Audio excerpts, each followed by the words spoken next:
Stupid's Cries.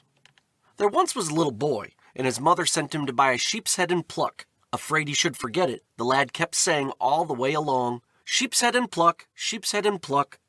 Trudging along, he came to a stile, but in getting over he fell and hurt himself, and beginning to blubber, forgot what he was sent for. So he stood a little while to consider. At last he thought he recollected it, and began to repeat, "Liver and lights and gall and all, liver and lights and gall and all." Away he went again, and came to where a man had a pain in his liver, bawling out, "Liver and lights and gall and all, liver and lights and gall and all." Whereon the man laid hold of him and beat him, bidding him say, "Pray God send no more, pray God send no more." The youngster strode along, uttering these words, till he reached a field where a hind was sowing wheat. "Pray God send no more, pray God send no more." This was all his cry. So the sower began to thrash him, and charged him to repeat, "Pray God send plenty more, pray God send plenty more."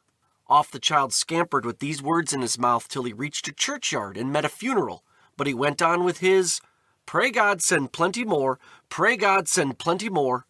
The chief mourner seized and punished him, and bade him repeat, "Pray God send the soul to heaven, pray God send the soul to heaven." Away went the boy, and met a dog and a cat going to be hung, but his cry rang out, "Pray God send the soul to heaven, pray God send the soul to heaven."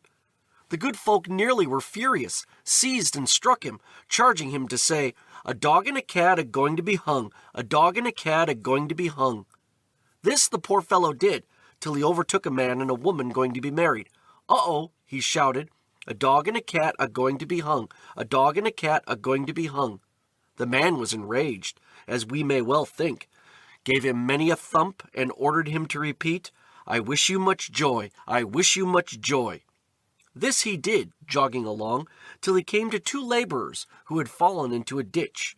The lad kept bawling out, "I wish you much joy, I wish you much joy." This vexed one of the folks so sorely that he used all his strength, scrambled out, beat the crier, and told him to say, "The one is out, I wish the other was. The one is out, I wish the other was."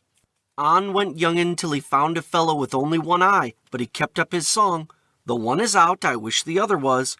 The one is out, I wish the other was." This was too much for Master One-Eye, who grabbed him and chastised him, bidding him call, "The one side gives good light, I wish the other did. The one side gives good light, I wish the other did." So he did, to be sure, till he came to a house, one side of which was on fire. The people here thought it was he who had set the place a-blazing, and straightway put him into prison. The end was, the judge put on his black cap and condemned him to die. End of Stupid's Cries.